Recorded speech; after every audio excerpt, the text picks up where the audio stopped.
Do you know, in the heart of South Africa, a political drama of epic proportions is unfolding?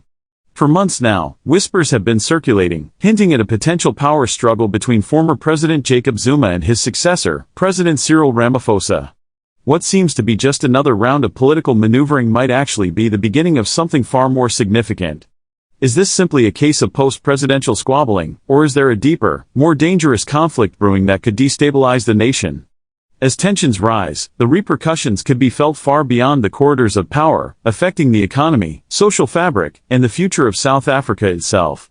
The ongoing clash between Zuma and Ramaphosa isn't just personal, it's a clash of ideologies, leadership styles, and power struggles. The animosity between the two men stretches back years, to a time when Ramaphosa, once Zuma's protege, was seen as his successor.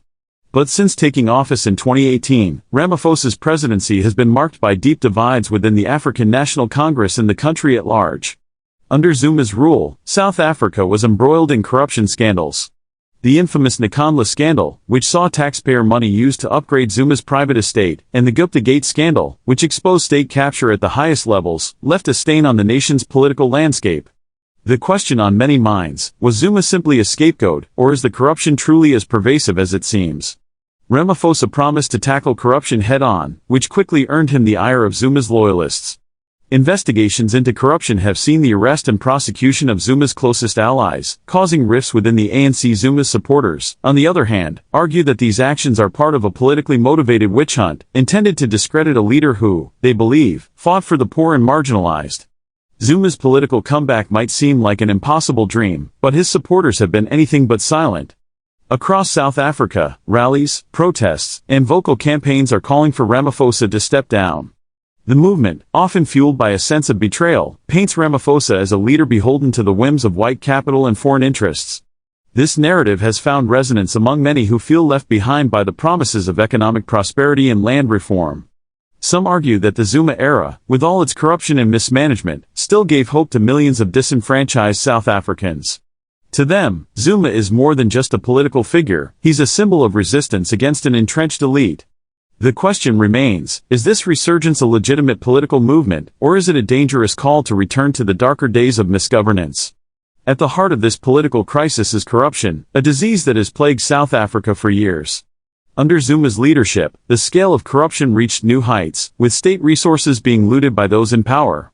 Allegations of cronyism and nepotism spread like wildfire, sparking public outrage. However, it's important to consider that some of Zuma's supporters argue that the accusations are politically motivated. They claim that the charges leveled against him and his allies are part of a broader attempt to discredit the ANC's legacy and prevent a black government from thriving. But even these claims cannot fully explain the overwhelming evidence that corruption was rampant during Zuma's presidency. Investigations into state capture and other illicit activities paint a grim picture of a government that prioritized personal gain over the welfare of its citizens. The current administration, led by Ramaphosa, has pledged to clean up the mess left by Zuma's government. But as the investigations into corruption continue, many are left wondering whether the promises of reform are enough. The ANC is deeply divided, with factions still loyal to Zuma and his vision of South Africa, while others, like Ramaphosa, are seeking a more progressive future. This political tug-of-war has far-reaching implications, especially for ordinary South Africans. The country is still grappling with the lingering effects of apartheid, and many citizens feel betrayed by a political elite that seems more interested in power struggles than in the welfare of the people. Unemployment remains high, and the economy continues to face challenges. Political instability only exacerbates these problems. Take, for example, the protests that erupted in KwaZulu-Natal, Zuma's home province. What began as a localized issue quickly escalated into nationwide unrest, with violent clashes between protesters and law enforcement. This tension underscores the deep political fault lines in South Africa and the anger that many feel toward the current government. The social fabric of the nation is fraying, with communities torn between those who want to return to Zuma's policies and those who long for a brighter, more transparent future under Ramaphosa.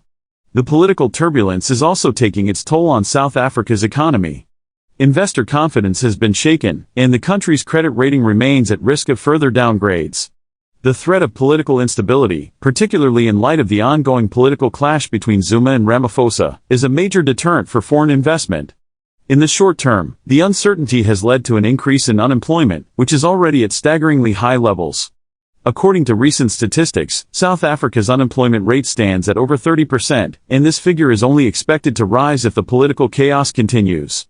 Young people, who were promised a better future, find themselves facing an uphill battle as job opportunities remain scarce. Moreover, there are fears that the political drama could result in a shift away from economic reforms that could address inequality and poverty.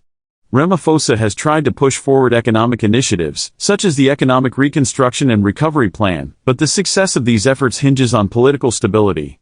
If Zuma's loyalists continue to disrupt the process, the economic challenges will only deepen. The long-term consequences of this political battle could reshape the future of South Africa. A return to the Zuma era could mean a rollback of the gains made in the fight against corruption, democracy, and accountability. It could signal a return to the cronyism and favoritism that characterized Zuma's presidency, potentially undermining the country's democratic institutions. On the other hand, if Ramaphosa succeeds in stabilizing the ANC and pushing forward his reform agenda, South Africa could see a new era of economic growth, job creation, and social stability. But for that to happen, the country needs to navigate its political divides carefully, addressing the root causes of the discontent that fuel Zuma's supporters. In the end, the struggle between Zuma and Ramaphosa is more than just a battle for power, it's a battle for the soul of South Africa. As the nation grapples with its past and looks toward its future, it remains to be seen who will ultimately prevail. The question, though, is, will South Africa's democracy survive the fight? Only time will tell. As South Africa stands at a political crossroads, it's clear that the outcome of this battle will have far-reaching consequences. From economic challenges to social unrest, the stakes are incredibly high. Whether Zuma's return to power is a realistic possibility or merely a political maneuver, one thing is certain, the future of South Africa hinges on the decisions made in these critical moments. As citizens and experts weigh in, it's clear that the road ahead will be anything but easy. The country will need strong leadership, unity, and an unwavering commitment to democracy to navigate these turbulent times. What do you think? Is Zuma's potential comeback a genuine threat to the future of South Africa, or is this just another chapter in the long saga of political infighting? Share your thoughts with us, and stay tuned as this gripping story continues to unfold.